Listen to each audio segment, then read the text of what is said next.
Okay, welcome back to the Tech Jobber podcast. And this show is all about leveling up your tech career. But today we're going to take a bit of a pivot and we're going to level up your health. We got the most badass doctor in Miami here today, Dr. Ivan Rusilko. He is the most hated doctor among the medical establishment. And I assure you the feeling is mutual. And the guy's a wild story, and some of his health interventions, he's been ahead of the curve on nearly everything: peptides, NAD, we can go hormone, TRT. I mean, like candida, heavy metal. Yeah, basically, you name it. This guy was 5 to 10 years ahead of all the people you hear about now. So, Dr. Ivan, welcome to the show. Rock and roll, man. I'm honored to be here. Thank you for having me. I love the introduction. Yes, the most hated doctor among doctors. I wear that like a badge of fucking honor. I'm not going to lie. So, heck yeah. Honored to be here. Thank you, man. Awesome. Yeah, and like I said, the feeling is mutual. He hates the medical establishment, and they hate him. So we're going to find out why that is. But real quick, I want to go to your background. It's super interesting. Yeah, no, for sure. So, I'm originally from a little place called Meeville, Pennsylvania, as I call it, bumfuck Egypt, in the middle of nowhere. So it's about 2 hours north of Pittsburgh in Pennsylvania. I had, grown up playing hockey my entire life. I was offered to play professional hockey while I was in high school. I had also got accepted to medical school out of high school. So it was kind of a unique, polar opposite, but kind of a unique thing with my father is just being like, it's your decision. He helped me go one way. By saying I'll support you both ways, emotionally and one way financially. If you get hurt, don't come back to the house. So it's kind of a cool, that was like the turning point in my life. So if I said I wasn't going to the medical establishment, I'm going to Frank Sinatra it. I'm going to do it my way.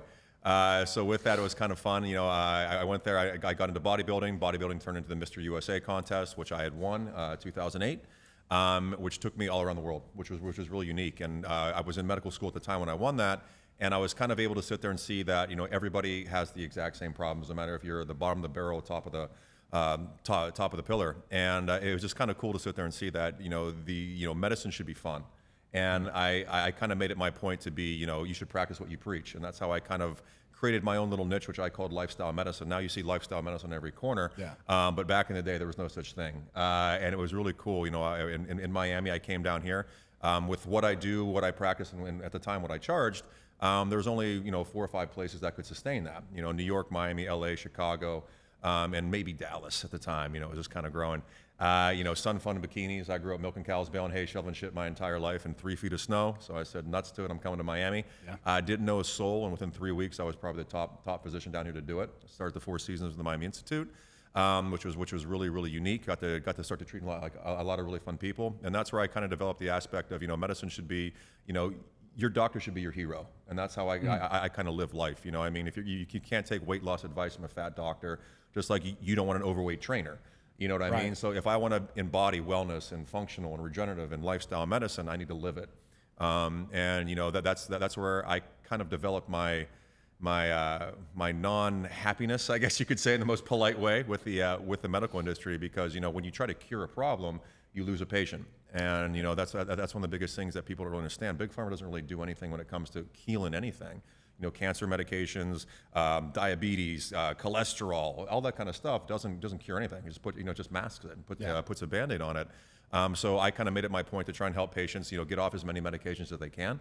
And that's where now you'll see lifestyle medicine, regenerative medicine, wellness medicine, biohacking, I hate that word, anti-aging, I hate that word even more, is pretty much everywhere. It's the fastest growing industry. So right now it's at about 5.7 trillion globally. Yeah. And they're expected by 2027 to grow to 8.7 trillion, one of the fastest growing markets out of anything in the world right now. And things like Ozempic and all this other kind of fun stuff is kind of really setting the way to show people that health should be fun. Because it was always back in the day, nobody wanted to go to their doctor. Like I have patients who come to my office just to fucking hang out. You know what I mean? Like, so it's kind of cool to see how going from a country bumpkin to being the doctor of South Beach has been kind of a fun story to live. Yeah. And so we're gonna get into all of these topics. One thing there were a couple questions I really wanted to ask you. Obviously, we see the studies, the statistics, obesity. 40, 50%, we see the rise in that the last 30 years. What do you attribute, if there is one thing, maybe multiple things, to stuff like that? And then you hear about testosterone levels, sperm counts. What's going on? Again, I would say first and foremost, it's the food. I mean, like the food that we have in this country is toxic, you know, and you can thank Big Sugar for that. Sure. You know, everybody sits there and, you know, wants to bastardize things like cocaine and marijuana, all kind of stuff. Sugar's the real drug that should be banned. And you sit there and see, I mean, like if you look at the back of a ketchup packet in the United States versus France, it's mind blowing. 13 ingredients versus 3. You know what I mean? And imagine, like, that's 10 extra ingredients your liver has to process. Slows down your metabolism. Now all of a sudden you're gaining visceral fat. You're gaining overall toxins in the system. Now your body's slowing down. Why do you think cancer is just rampant now? You know what I mean? Like, because your body can't keep up with the amount of toxins in our system. Microplastics, mercury from, I mean, the dental industry. The amount of, they would literally put mercury fillings in your mouth. Yeah. And again, that would just pollute you from the inside out. And the amount of mercury I see in new patients this way, it's about 80%. And mercury is one of the most toxic substances in the world. Yeah. You know what I mean? And again, it's a situation where the dental community still won't admit to it. Even though dental amalgams, they're called amalgam fillings, are outlawed in Europe. You know what I mean? Like Sweden and Norway got rid of those, I think, in the 90s. You know what I mean? Yeah. And here, we're still people are still placing them. And also to go along with the food, it's just complacency.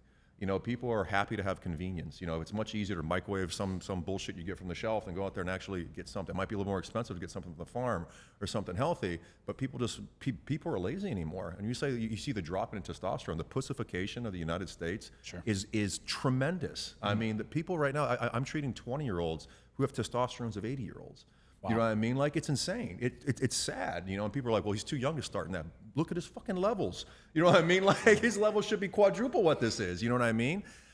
So, you know, there's a lot of misinformation, disinformation, false information out there. And I think, you know, the American human or the American person as a whole just doesn't really want to be educated, because education, you know, it scares them, because it takes away convenience. It takes away the good foods and the easy lifestyle. You know what I mean? It's scary. It really is. But I mean, they could have, you know, like the whole Trump McDonald's thing that happened this week. You know, the whole thing was, it was like in 1990, they started to cook those fries in seed oil. Exactly. Right around that time, just coincidentally, the obesity epidemic started. It spiked, and it's crazy. You know what I mean? And like, you know, when it comes to the fast food industry, I mean, they're gangsters.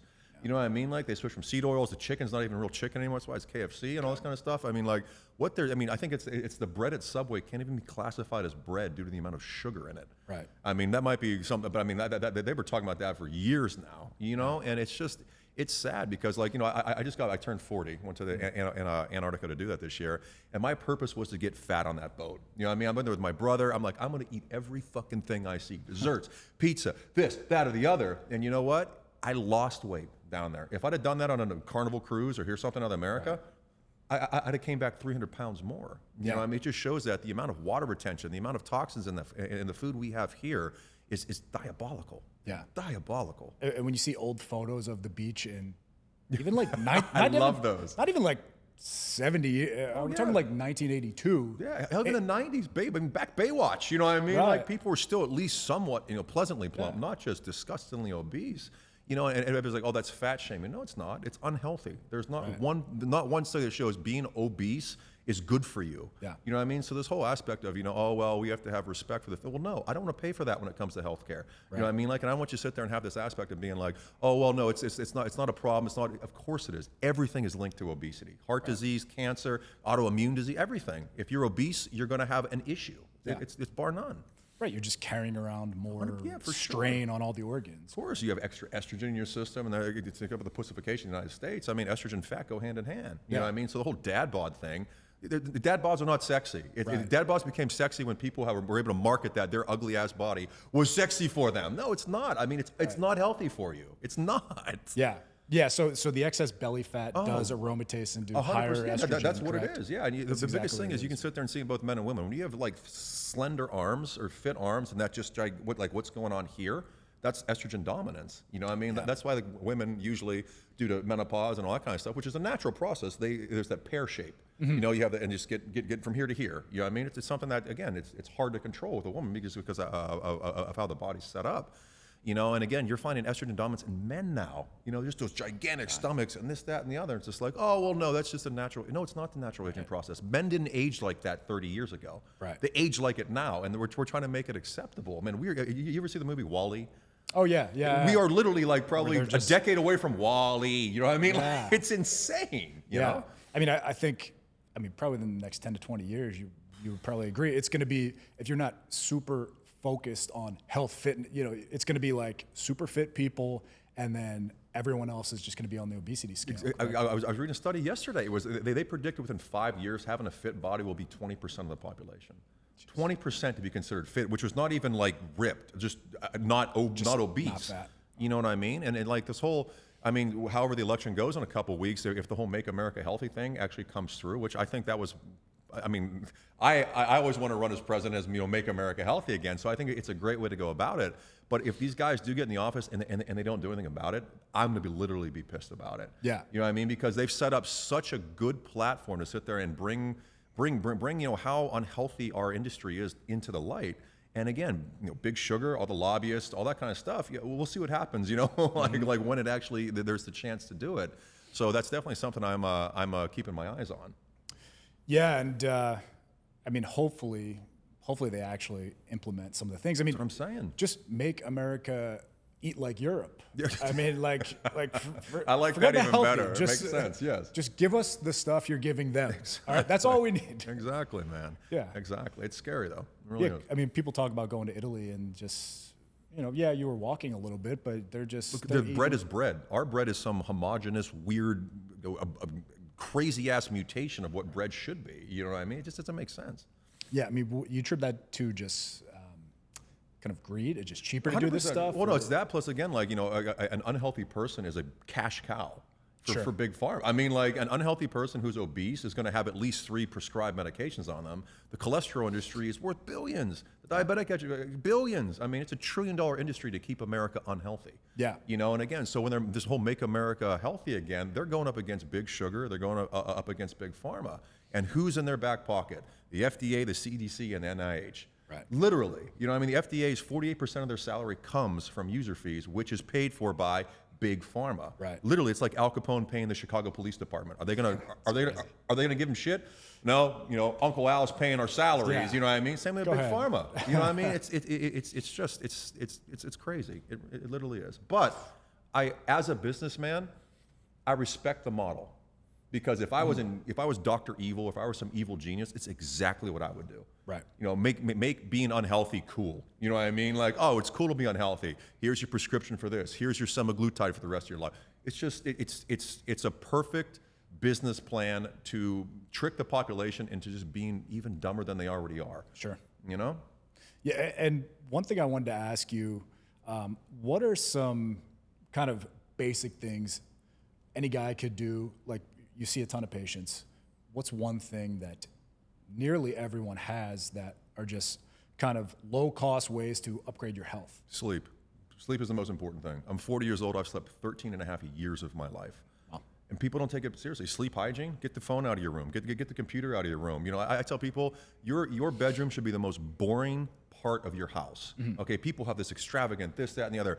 Like, my bedroom is like the size of a closet. You know what I mean? Like, I don't want anything active in there. I don't like having sex in there. Mm-hmm. You know what I mean? Because when you're in there, just because if you turn the lights off and you've been watching TV, you've been screwing around, whatever it could be, your whole body is still absorbing that environment to sit there and keep you going. You know what I mean? Just like when you crate a dog, that dog knows the second it goes into its crate, it's time for bed. Right. When we're in a room doing this and we're on the phone and we're doing emails and then we're watching TV, then we're fooling around, whatever it could be, and we shut the lights off, our brain doesn't know there's shit or go blind. It's like, what do I do? What do I do? It's just like, well, there's no more light. Okay, think about stuff, And it's just, sleep is probably the biggest thing I think that if people really paid attention to it, would solve probably 50% of the problems out there right now. And what do you recommend? Magnesium supplementation. Well, again, that's also a big one. Diagnostic testing for everything. And again, you see all these places right now. Go get this peptide or try this TRT. If you don't know the exact chemistry of your body, you're pissing in the wind. It's dangerous, and you actually might, do something horrible for your system. Yeah. So sit there and understand. Do you need magnesium? Do you need something like a secretagogue that helps you, secrete growth hormone because you can't actually get into delta sleep because there's 3 stages. There's so much aspects that goes into sleep. People don't even understand that. But diagnose what you need first, and then diagnose what you want. And it's just people want to sit there and have there's no magic pills in this world, none. You have to work for it, and make them some sacrifices. Don't be on your phone an hour before bed. as easy as that sounds, even me, you know, the guy who pitches his shit has a tough time doing this. You know what I mean? Yeah. And it's just one of those things to where, you know, people got to really start, you know, upping their game and taking their health seriously, because you don't need to spend thousands and thousands of dollars a month on peptides and supplements and this. You don't. You know what I mean? Like hydration, nutrition, stress reduction, and sleep are the 4 cheapest things that you can do properly that solves 90% of what your issues are, whether it's sex, mental clarity, detox, immunity, whatever it could be. One of those things has to be off for you to be having some type of dysfunction. Yeah. And you mentioned nutrition. I mean, what is your diet like? Again, sugar's the devil. It really is, unless it's right after you exercise, because it spikes your insulin. You know, I'm a big believer in the whole glycemic aspect of food. You know, for myself, so I started doing the whole bodybuilding thing. I graduated high school at 2:45, so I was eating everything. I mean, like my alarm clock was a blender with, like, you know, 6 raw eggs, whole ice cream, whole milk from the cow. But my dad was, you know, breeding me to be a you know, a hockey player. And once I got to the point where I started to you know, I learned when I was in the gym, because you see those guys, I bench press this, that, and the other, and they're walking around like, you know, you're impressing other guys. Just like with women, you know, why does a woman buy a Louis Vuitton bag? Is it to impress me? Absolutely not. I'm actually like, ugh. You know, it's to impress other women. You know what I mean? Like, so when you see a guy who's in this powerlifting and all that kind of stuff, it's not impressing women, it's impressing men. And that's where I figured it out. And in college, I was up there, I think my top bench was 540. I was squatting, all this kind of craziness. And I'd look around and there was not one woman being like, whoa. It was a bunch of dudes being like, yeah. And like women are like, this is stupid. You know? So I said, fuck it, I'm done.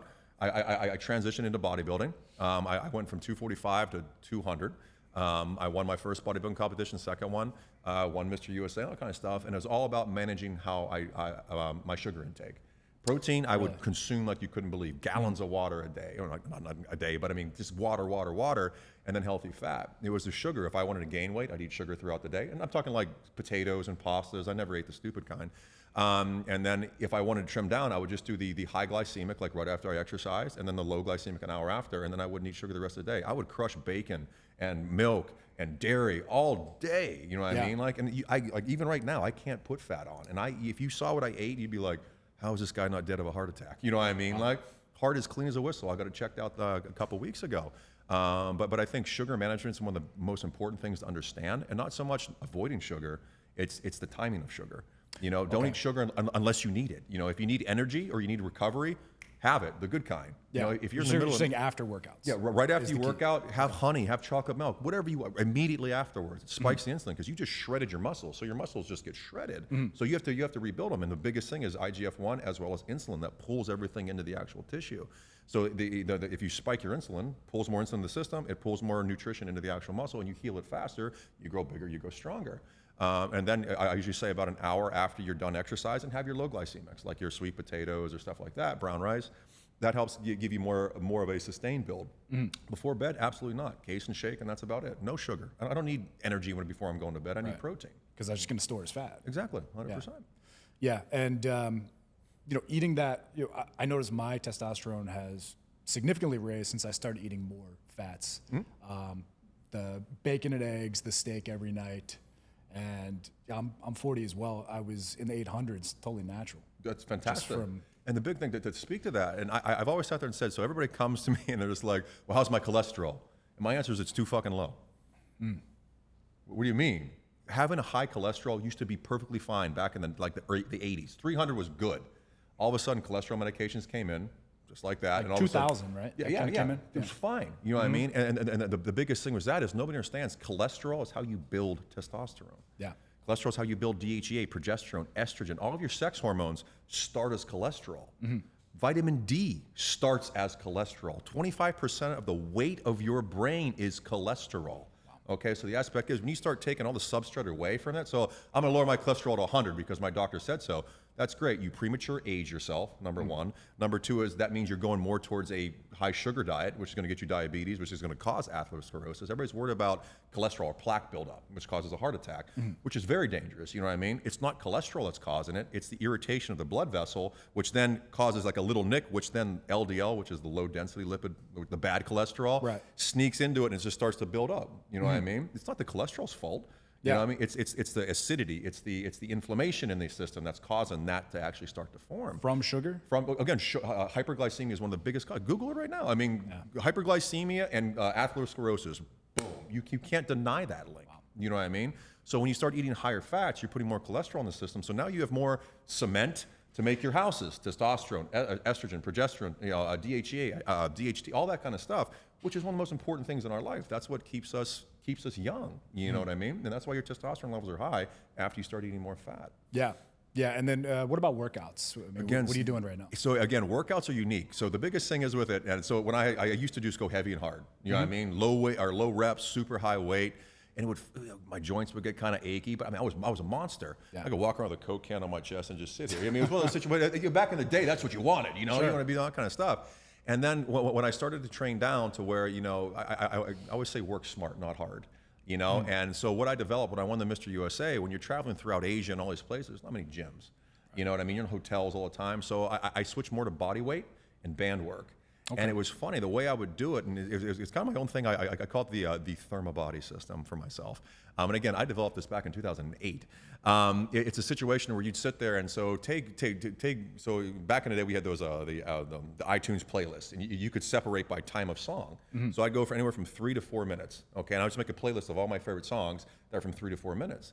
And then what I would do is I'd sit there, put it on random, and then for each body part I would do 4 reps. Okay, so it's one song as a rep. So for me, like, I had massive arms. They're bad now, but I mean, they used to be monstrous. And I'd sit there and pick up 25-pound dumbbells. In the gym, I mean, back when I was huge, you'd be like, what the fuck is he doing? Right. You know what I mean? Like, and I'd sit there and I would listen to the music. I wouldn't even count. I just listen. And you said, oh, this is stupid, When you get to about a minute and a half, it feels like you're doing, 3,000-pound curls. Wow. And the cool thing is, you have 2 different types of muscle fibers, aerobic and anaerobic. So aerobic is your Lance Armstrong, the thin ones that are more for that use oxygen and fats. So that's how you burn fat. Then you have anaerobic, which is your Arnold Schwarzenegger ones, which is more the power. So what you do is you burn out your aerobic fibers by just doing rep after rep after rep. And when you get to the point where that lactic acid is so bad in your system, then it clicks into anaerobic. So now you're building not only form, but you're building size. And that's why you'll sit there and see, like my joints, you'll see they're very small, and then the muscles come out from them because I've dealt with both the aerobic and the anaerobic aspect to it. Wow. And all I did was literally listen to music. So now I've graduated. I have my own home gym now. I got this gigantic projector and my own, like all these little workout weights. And it's funny because I'll sit there and I'll put either a TV show on or whatever, and I'll be like, Alexa, 4 minutes, and just go. And I'll literally sit there for an hour and a half and just work out and just be like, because it also, they've shown there's a huge connection called, it's basically a neuroplasticity type connection to your brain and your muscles, that if you're more focused on everything and you're enjoying your workout, you make such better gains. Wow. You know what I mean? So people go in there and count reps out and they hate it. Pissing in the wind, man. Yeah. You know what I mean? Like, whereas I'll go and watch, I just got done watching Power of the Rings, or what the hell it was, Lord of the Rings series. It's great. Gotten crazy good shape out of it. You know what I mean? And all I did was sit there, me and Alexa. Just low weights and just... Low weights, man. I mean, it's the easiest thing. Like, I'd sit there with, the old Thigh Master thing where you put it between your thighs and go like this. Just do that for chest. Wow. And you'd sit there and all of a sudden at like a minute and a half to 2 minutes, you'd be like, what the fuck? Yeah. And you sit there and as long as you know your anatomy, your chest has an upper, a middle, a lower, and inside, outside. 1 rep for each one. 1 rep is 1 song. So you're just going... Yeah, that's it. 1, and then I'd sit there and do push-ups where it's just that slow things, and you just focus on it. And then you can get the crazy, weird muscles and everything popping, and it's super healthy for it. It doesn't mess with your joints. You know what I mean? You're building the aerobic and anaerobic potential, which is awesome. Yeah, and that type of workout will help raise testosterone as well? For sure. Oh, yeah, 100%. Yeah, I mean, funny thing is, like, I own the candy shop when it comes to TRT and peptides and all that kind of stuff, and testosterone is something I hardly ever do.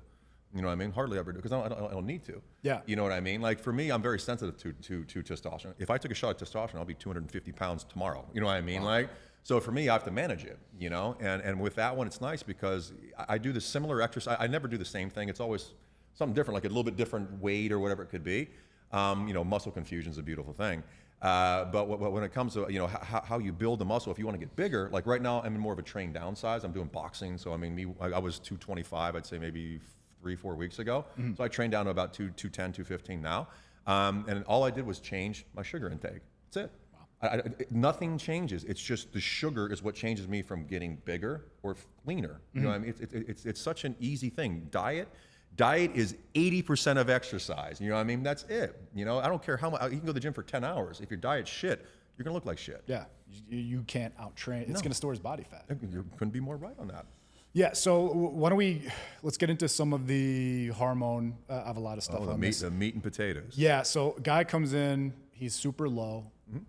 You're not the type of doc that's gonna just say, "Oh, take this." All right. No, what do you do? What's the steps? That's not medicine. Like, I want to be very straightforward. If somebody comes in and they just give you medications or just give you peptides, that's drug dealing.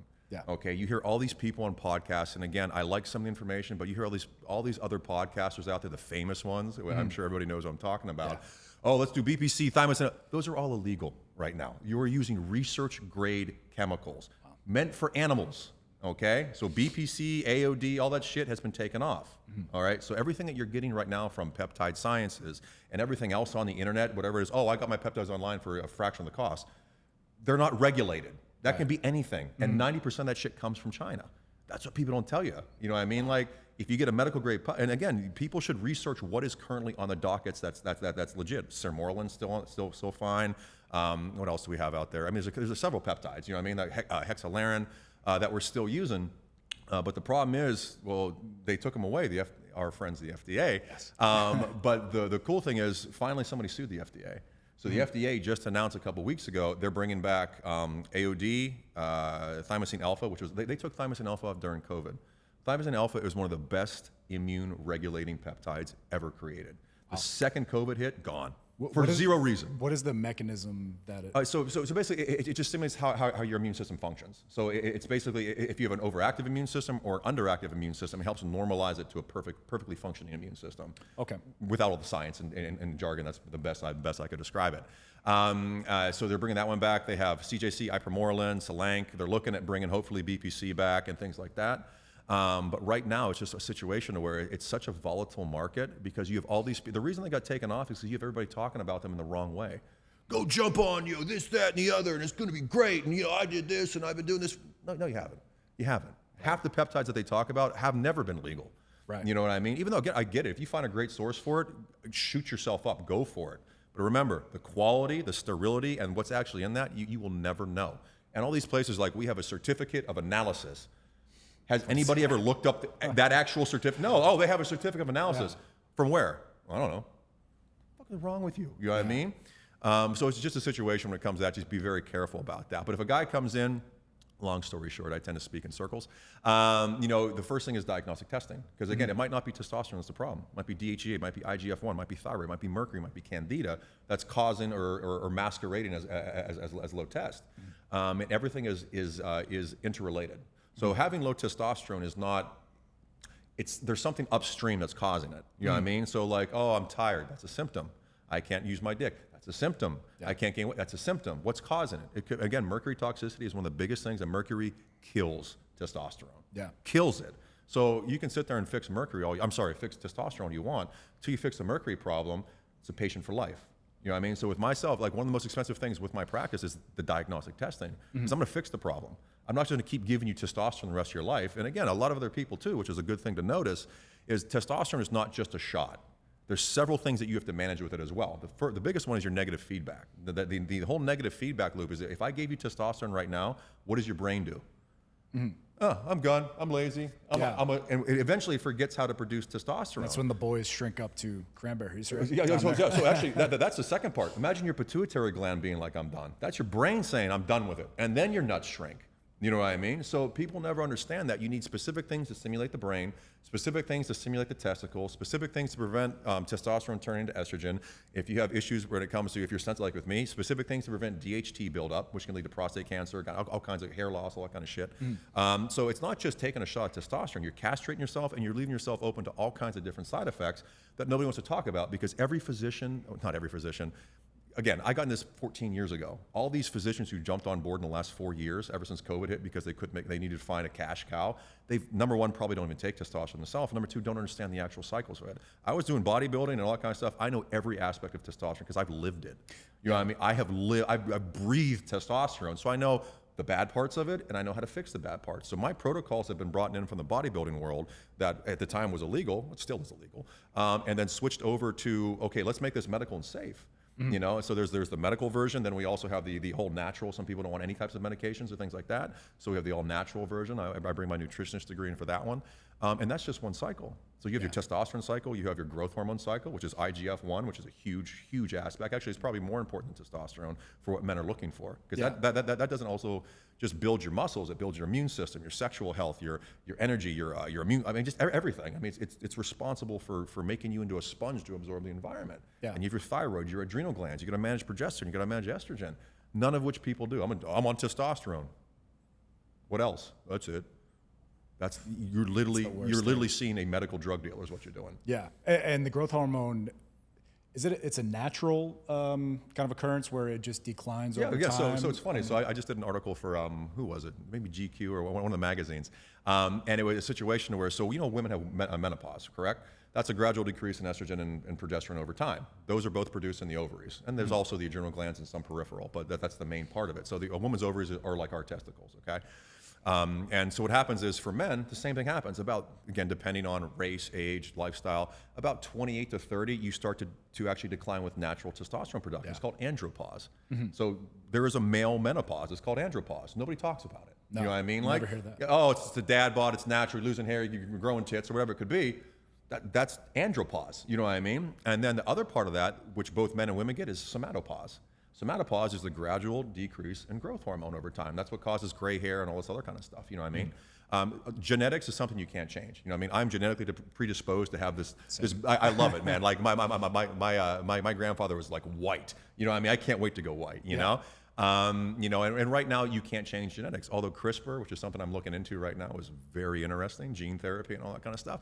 But that's way down the road. So somatopause, menopause, and andropause are just basically the aspects of aging, but specific hormone-wise. You know, and it's unique. And if you really start focusing on that, there is such potential in the medical industry to do so much good.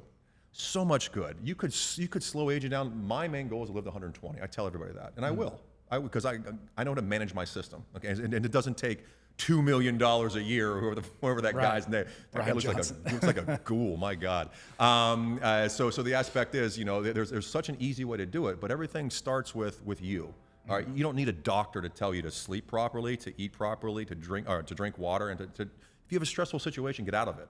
If you have a toxic girlfriend or boyfriend, if you have a bad job, whatever it could be, that stress every day, you release cortisol. Cortisol's horrible for you. You know what I mean? It's great for you if you're getting chased by a bear. You know what I mean? Like, or if you need the cortisol, but sitting there and not get enough followers, not get enough likes, your girlfriend's bitching at you, your job, whatever it could be, that's too much stress throughout the day. And what that does is you have to think your entire body is a nutritional bank. All right. So if you have stress, you take nutrition and your bank account goes down. You have mercury, bank account goes down. There's so many different things. As long as you get rid of that stress and the stuff that is most important, relationships, biggest one. You know what I mean? People want to sit there. I don't care if it's with a lover, with a friend, or a family member. You have one life. You know what I mean? If you have a shitty brother, get him out. And again, it's easy for me to say because I have literally probably the best family in the world. I mean, brother, sister, mother, father. I hit the fucking jackpot. You know what I mean? Like, so for me to say that's, who am I? You know what I mean? But I've seen patients who I've counseled in that, whether it's divorcing a wife or a husband, whether it's getting rid of a girlfriend or whatever it could be, losing a friend who's just using them for a certain reason. It's hard to do. But when you finally exhale that stress out of your life, first thing that comes back is sex. First thing. That's the first thing that goes and first thing that comes back, because now your body is looking for something to put that good energy towards. Yeah. I mean, so you'll sit there and see, menopause and andropause. The reason people get that is because your body's not healthy enough for women to hold a baby anymore. So that's why no more babies. It shuts it off.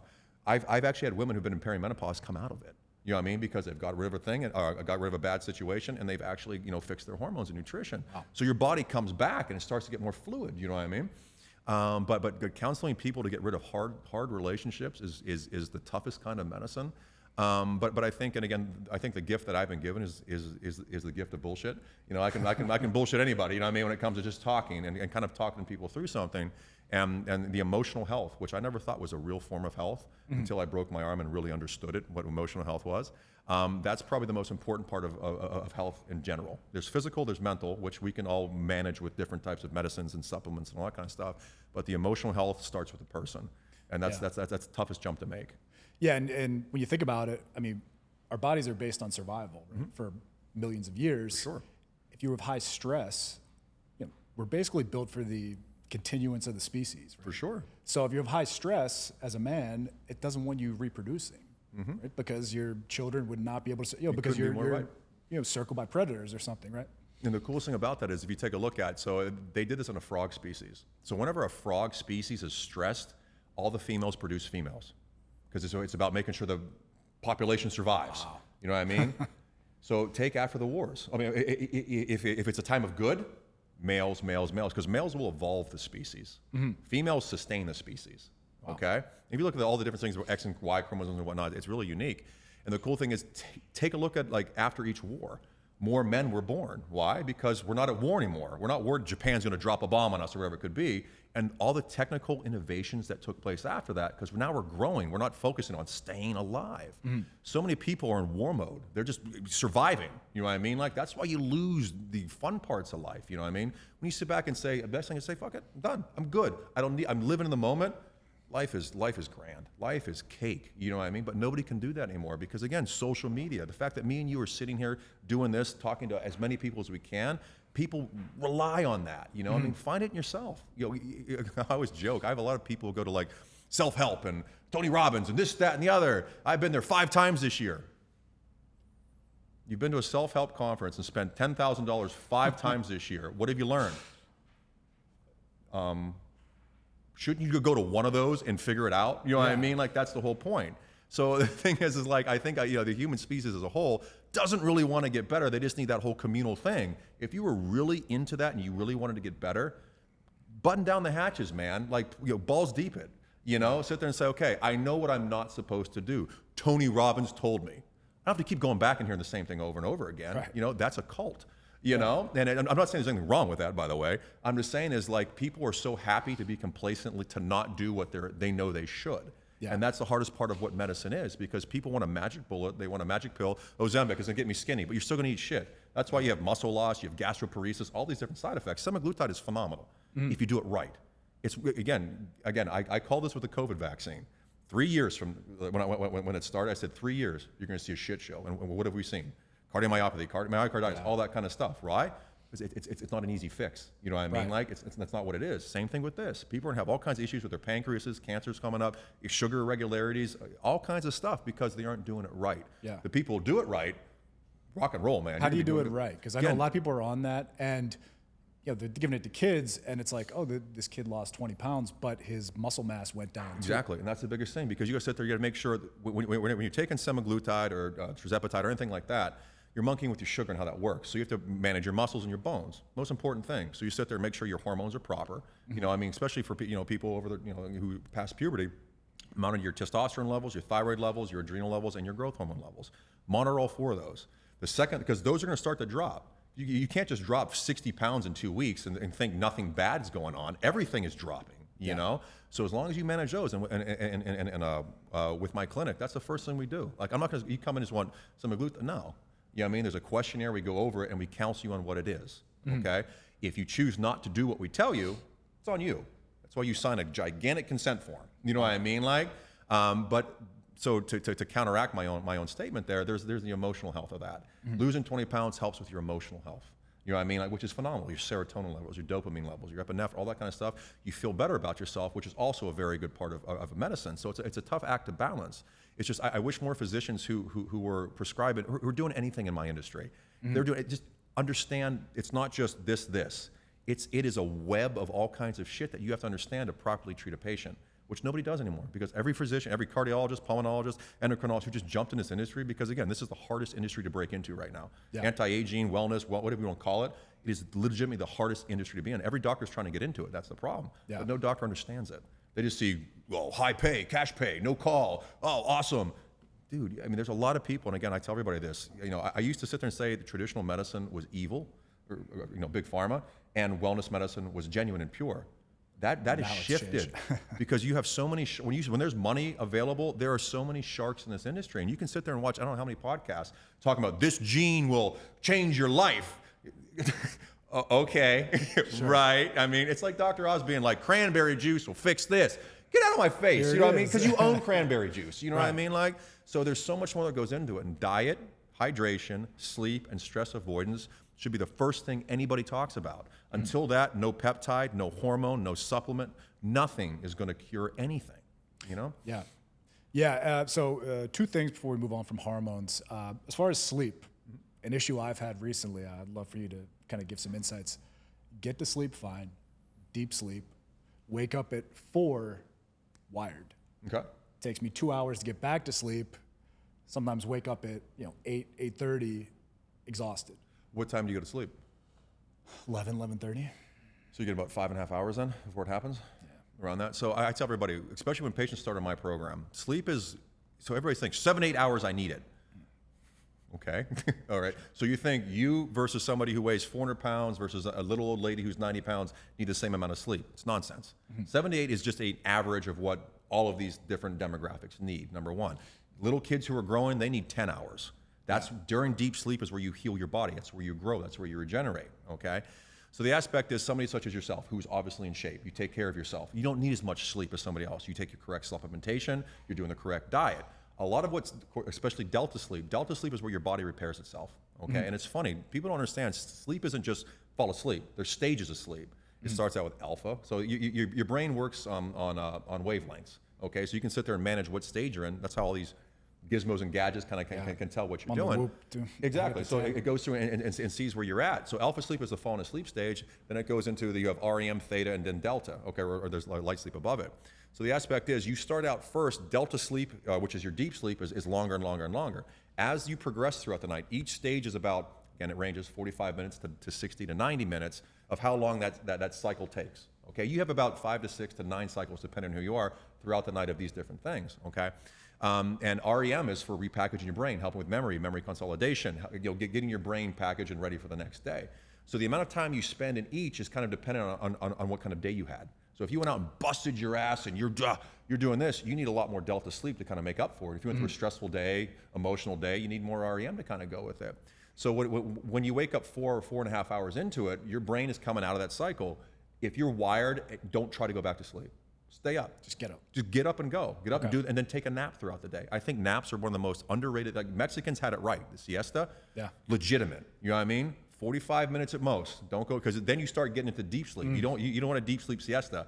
Siesta is getting to that that alpha, maybe theta areas, which is more of a light sleep. That's great. Kind of turn your brain off and on. You need the delta for when you're actually repairing your body. Yeah. You know what I mean? So if you're wired, you slept 5 hours. I sleep about 5.5 hours. And I do. You know, I feel like I'm on cocaine all day. You know what I mean? Like, but again, I sleep hard. When I go to sleep, dude, you can wake up. I'm like, fuck off. You know, I'm good. I'm in that deep stage of sleep. So again, learning the aspect of sleep. And I think everybody's worried about pre-workouts. I take nitric oxide and creatine and all that kind of stuff. They're so concerned with a pre-workout. You need a pre-sleep. Yeah. Pre-sleep is you do more for your body during sleep than you can ever do during your actual exercise. So there's 3 different stages of your metabolism: your BMR, basic metabolic rate, thermic effect of food, and thermic effect of exercise. Your BMR is arguably about 75 to 80% of your overall basic metabolic rate, your metabolism. Just a function. So it's funny. So I've tested, and again, testing, you have to give a 10% variance and all these new things. So I did the InBody. This was 3 years ago. I'm at the A4M, which is like the hub for all this new anti-aging stuff. And so I sat there, my BMR is 3,500 calories. If I got up and laid in bed and did not a thing, 3,500 calories I burn. Yeah. That's it. Thermic effect of food, 12.5. Thermic effect exercise, 12.5. The amount of food you eat in a day, the act of chewing, digestion, everything that goes into packaging that food, you're burning calories. Yeah. You know what I mean? Like, people don't even understand that. I'm gonna go fat, and again, don't even get me started on fasting. But there's a whole that aspect, and then you have the exercise, which is great. Exercise sets your muscles up to be a specific position. Your most important pre-workout or pre-sleep is how you build throughout the night. Casein protein before bed, absolutely phenomenal. Half the time people get up at night is because their body needs food. That's what's looking for. And it's called breakfast. Breaking fast. You know what I mean? Like, so the aspect is you get up burning fat and burning muscle. Okay, it's called ketogenesis. That's how you produce ketone bodies for your brain. So what happens is you get up, and this is one of my biggest tricks when I'm trying to get for a shoot or whatever. You get up and do something that's not a fasted cardio. You get up and have the essential amino acids. You take those, you turn off that metabolism of your muscles. So you stop breaking down protein, but you're still breaking fat because your body needs, or your brain needs that ketone body to kind of produce the energy for you. So you get up, take the amino acids and go hit a low intensity cardio, 45 minutes of walking or whatever it is. You will shred fat with amino acids before. I mean, you need the amino acids, and everybody says, "Oh, that's going to break your fast." No, it's not. No, it's not. It's preserving your muscles. Yeah. And if it breaks your fast, fine. I don't want to wake up and train muscles and all of a sudden like it's like 2 steps forward, 1 step back. I want to get them just shred fat. And again, like right now, I love it. You know what I mean? Like, it's like normally I'm just sitting there. I always like to be just a little bit out of shape. No, not out of shape. I mean, just a little bit, kind of like a little bit fluid. You know what I mean? Like, because if I need to train, boom. I mean, I cut it right out. Yeah, in 2 weeks, I'm in stage condition. So before sleep is one of the most important things.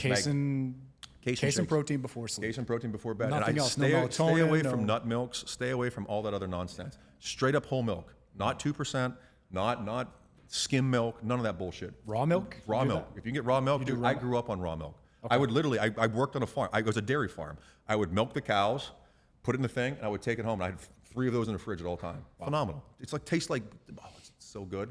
Butter, everything. Make sure it's just the natural shit. You don't want anything doctored. Fat-free, sugar-free.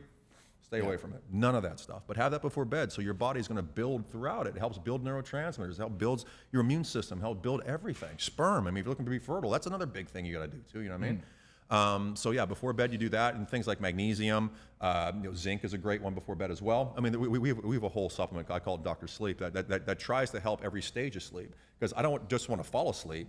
I want to also go through REM sleep, through light sleep, through delta sleep. I want something that helps with all of those stages, you know what I mean? Like, because as long as each one of those stages is perfect, that's quality sleep. So getting 8 hours of shit sleep, give me 5 hours of quality sleep, And that's why people take Xanax and Ambien and all this other stuff. It's just like, that gets you through the first part, and then just keeps you at REM. That's why you wake up after 8 hours, you're like, what's going on? You know what I mean? I did that once. It's horrible. It's horrible. But people think, well, I just need to sleep. I need a good sleep tonight. You're doing more harm to yourself by taking those, because you don't get the correct quality of sleep. Yeah. Yeah. Well, one last thing about hormones I wanted to touch on. We're a bit late for me, but everyone in Miami, they lose a few hairs and they go over to Turkey to get the transplant. Yeah. What do you do for hair loss? Some people are anti-finasteride, pro-finasteride.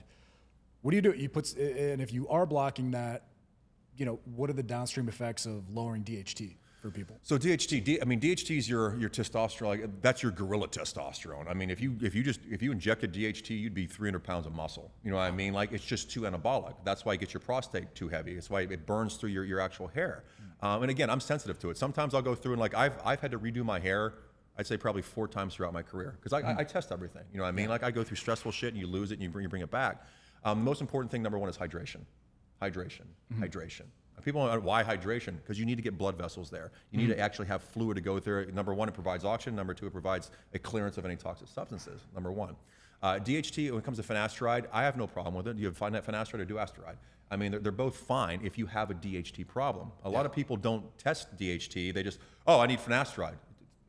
But your DHT's low. I mean, why are you taking finasteride? Nobody checks for it. Diagnosis. One of the biggest things right now is different types of yeast. People don't look at yeast for hair. Ketoconazole shampoos and selenium, like the Head and Shoulders, phenomenal for people who have issues when it comes to yeast. I have something called atopia. So it's a genetic thing that I usually get the seborrheic dermatitis if I don't take care of myself. It's a yeast issue, candida and all that kind of stuff. Yeah. So that's something where when it comes to my hair care, it's always something yeast based. You know what I mean? I use something called rapamycin, or it's sirolimus, which is a super cool thing. They use it for people who have cancer transplants, organ transplants, that they don't want to prevent it, but it's actually an anti-yeast type medication. It's phenomenal. Really? It really is. That's been phenomenal for me, but that's my problem. You know what I mean? It's not DHT. You know what I mean? So you're not DHT sensitive up there. It's the yeast. No, it's the yeast aspect of it. I like microneedling. I think microneedling is fantastic. I like the roller. A lot of people don't like the roller. Yeah. I think the roller is great as long as you do it correctly. Do it the right way. And then funny thing is rosemary oil. I have a rosemary bush outside, and I'm a huge fan of natural plant-based medicine as well. What does that actually do? So rosemary has several different types of flavonoids and things that kind of help stimulate follicle growth. Okay. So it's really cool. And again, you look at it, rosemary is one of the biggest natural ways to regrow hair. Yeah. So I do that as well. Back in the day, we had a peptide called PAL-GHK, which is a peptide. It was usually blue. Phenomenal. Has copper in it, has all that kind of stuff, which is really good for that. That's a good one. But one of my favorite things to do is exosomes. Exosomes and PRP together. You know what exosomes are?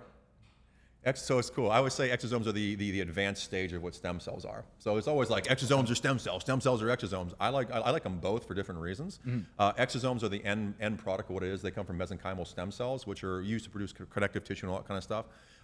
So what it is you can inject those into your scalp, and then you inject PRP. PRP is where I take your blood out of your system. I mix it with something like calcium chloride. After I spin it, so your platelets kind of open up and all the growth factors come out. And you take it up and you just inject it wherever you need it, and it causes like angiogenesis, and it causes more blood flow to the area, and then supplementation's key for it. You know what I mean? Because if you're going to cause that area to be activated, IGF-1, which is one of the most important ones for growth hormone. That's usually why people lose their hair, somatopause, to go back what we were talking about. Make sure those levels are correct. Make sure your estrogen levels are correct. Your thyroid's a big one too. You're gonna make sure you're not too high in thyroid or too low.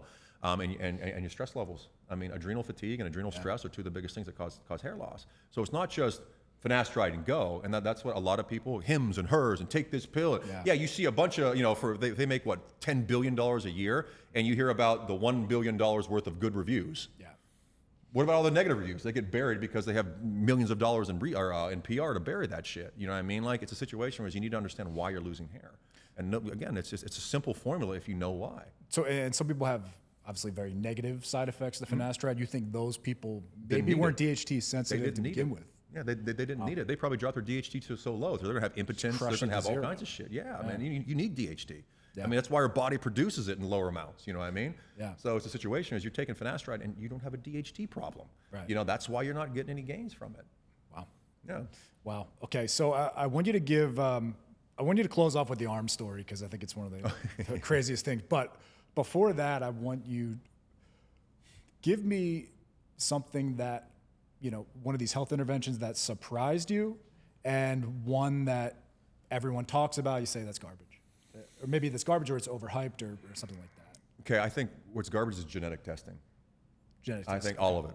Yeah. All of it, because we can't change genes right now. So what the money should be spent on, not thousands of dollars on testing if you have this gene or that gene or that gene. It should be education on, say we all have that gene. How do you prevent it? Breast cancer. Well, let's not smoke. You know what I mean? Like, let's not drink, let's not do that. I mean, like, what's the point of testing for something? It just fucks with people's minds. Yeah. That's the biggest thing. You got the Prenuva, I think it's the Prenuva or whatever it is. I forget the name, where you go to get an MRI of everything in your system.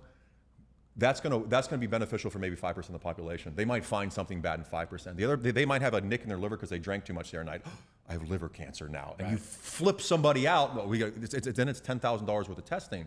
All that stress to the system. The situation is like, I love looking through blood work because blood work's gonna tell you what the problem is. You know what I mean? Like, taking a picture of something at exact moment, it might be nothing. And they're called incidentalomas. Oh, it's nothing, but they make a huge big deal out of it, and that flips the patient out. They go on these weird medications that then you will have something, So testing for things that you can't really control, I think, is more detrimental. Like genes for if you can process folic acid, all kind of stuff.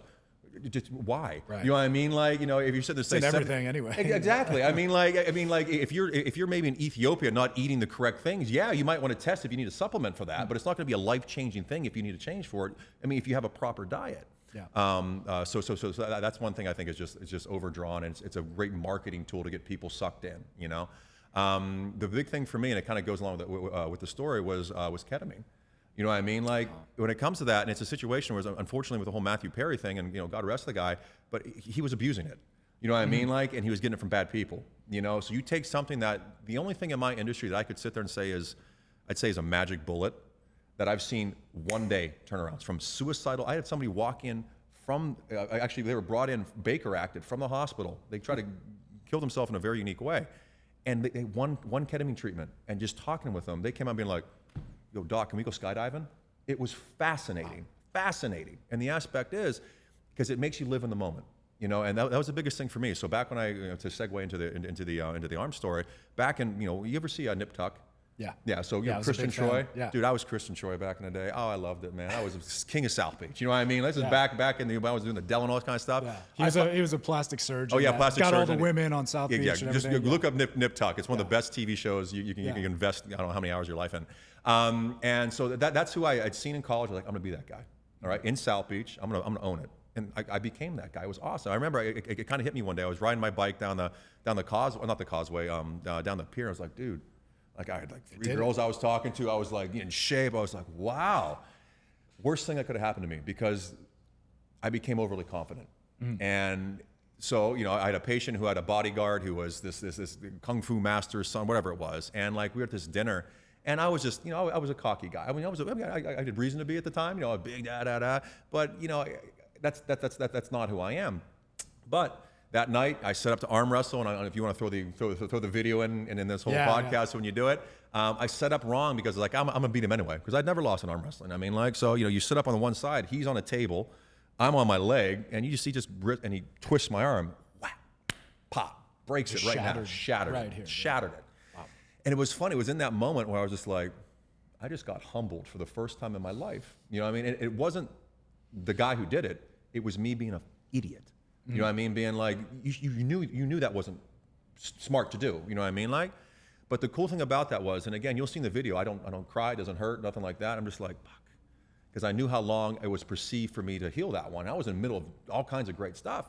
But it gave me 2 things. Number one, it gave me the chance to show that my form of medicine that I created here in South Beach, and again, I'm very proud of that, like NAD, hyperbarics, everything. I was the first person in South Beach and arguably Miami to do it, wasn't snake oil. The Miami Times did a whole article being like, Dr. Rusilko, IVs, is it snake oil or not? Front page. I mean, cover. I was the cover of the New York Times being like, is this guy a scam artist? You know what I mean? Like, hilarious, doing everything. Like, you can't walk down Brickell right now or anywhere else without an IV clinic, And it was funny. So it set me up to sit there and say, okay, prove it. You know what I mean? Which was number one. Number two is it showed me what ketamine was. I had no clue. I mean, I'm not a big ketamine guy. I'd never done ketamine recreationally, nor will I ever. And it was funny because I went to the hospital, Miami or Mount Sinai, worst place in the world. I mean, they're just terrible. And of course, it was during during July 4th. No orthopedic surgeon wanted to come in, even though my age, my hand, everything I did, it called for surgery immediately. Yeah. I mean, if you look at it, I didn't see people for 2 weeks, and I'm on IGF-1. I'm like, I'll heal it myself. They had to re-break my arm, by the way, because I healed it so fast. You healed it so fast. Yeah. Wow. But the crazy thing is, so I'm in there. They're trying to set my arm, and they gave me Dilaudid, they gave me morphine, because my metabolism is so fast. I mean, it's the worst superpower to have. I burn through pain medication like you can't believe. It sucks. Yeah. So they're like, all right, ketamine. I'm like, huh? I kicked my assistant out of the room. The girl I was seeing at the time was like, I don't know what I'm going to say. You see people say scandalous shit when this goes on, So they come in and like, you can see the ball right here, all right? This nurse screwed this thing in, and I had been training at the time for a photo shoot, and I was like 190-ish at that time, just jacked, And the guy's like, you're about 230, right? No. He goes, well, what are you? I said, I'm about 230 or so. I'm sorry, no, he goes, I'm about 190. And he's just like, and like the doctor's right here. He just put his glasses down, just hit him with it. We have to do this. He'll have a better trip. I felt that medication travel from here and pool in the back of my neck, and just my soul left. Wow. And it was cool because what it taught me, and again, I know we're almost done here, was that when you take away the future, you take away anxiety. When you take away the past, you take away depression, and all you're left with is perfection. You know what I mean? In that moment, I watched every single person in my life just leave me. I'm flying out saying, see you guys. I said bye to business partners, then friends, then close friends, then family, then my best friend, which is my mom. I said, it's good. As I'm flying through this purple tunnel, you know what I mean? And I sat there and I spent the next 45 minutes talking to God, learning fucking the secrets of the universe, understanding like, wow, you had it good, man. You had it fucking awesome. Everything I wanted. I have accomplished like my childhood dreams 10 times over. Yeah. You know what I mean? I never realized it. Never lived in the moment. I never lived in the moment. So when I came out of that, you'll see there's videos of me being like, help. It's not because I was like, I don't want to come back. Like, give me more. Like, Yeah.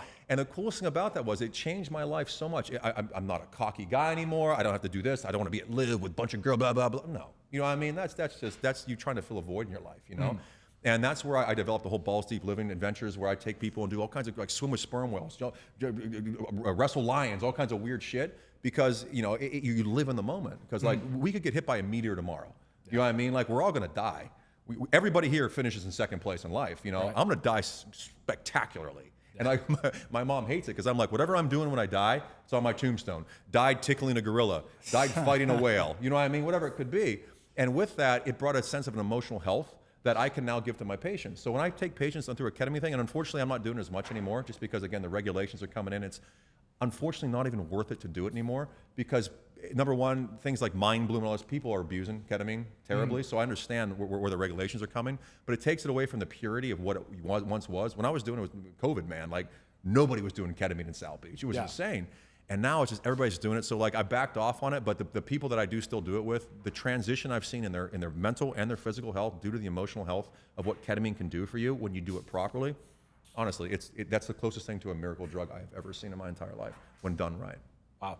Wow. So finish the story about, I mean, you shattered the humerus? Yeah, the humerus. It's called a distal humeral fracture. And so it's a spiral one. So they had quoted me 6 months, 6 months to heal the bone. So I couldn't do any weight training for 6 months. And then what they had done, because they had waited so long, they had actually severed my radial nerve. So I came out and my hand was like this. I was a gimp, I say, hey, go to my good hand, you know what I mean? Like that kind of stuff. And it was funny because like they're like I'd gone there and I just started seeing a girl and it was crazy because like I'm sitting there, she's sitting there, and they start putting needles in your hand. They shock it to see if that nerve's coming back. And this big nurse was just like, "Oh, honey, you ain't ever get that hand back. I'm sorry to say." I'm like, "You bitch!" But then she kind of lit a fire into my ass. You know what I mean? So I sat there. I missed 2 days exercising because my big thing is if you're injured, you have to use it more. It pulls more blood to it, pours more energy towards that area. So I sat there. I'd be doing like with a shattered arm. I'd be doing forearms. I'd be doing like shoulder, all that kind of stuff. 3 weeks. Yeah. 3 weeks. I went back in after they did the surgery. The guy walks in. He goes, "What's your range of motion?" Because this is me the rest of my life with how bad it was. I'm just like. He goes, I don't know what you did, and he put the thing up. You can see, and I'll send the picture for it. Bone grew so much it grew around the actual plate I have in my arm. He's like, that arm is like Wolverine. You're strong. That arm's stronger than your other one. But he goes, your nerve, I don't know. 6 months. Wow. After being told I would never have my hand again. It was fascinating. What were you taking at that time? IGF-1 LR3. IGF-1 LR3, the end product of growth hormone. I did that at a high dose. It was nice because it was the first real peptide that came on the market. It was through a company called Vicrin back in 2012. And I was the first physician to write the protocol for the first real peptide that came on the market. That started this whole peptide craze, you know what I mean? So it was cool. So I did that. I did a specific type of IV. It had calcium. I did a lot of vitamin D injections. And then the supplementation and then testosterone. Wow. Easy peasy. You know what I mean? Like it's easy to feel, to do, but everything they told me to do, physical therapy, the way that get out of here. I mean, it's nonsense. You know what I mean? Like I'm a 90-year-old woman. I'm like, give me the bug. All right, guys. Hope you got some amazing health interventions from Dr. Ivan, and we'll catch you guys next time. Rock and roll. If you're interested in more information on using Dr. Ivan as your doctor, we'll have links to lifestyle medicine, balls deep living, and his personal Instagram, so you can check him out.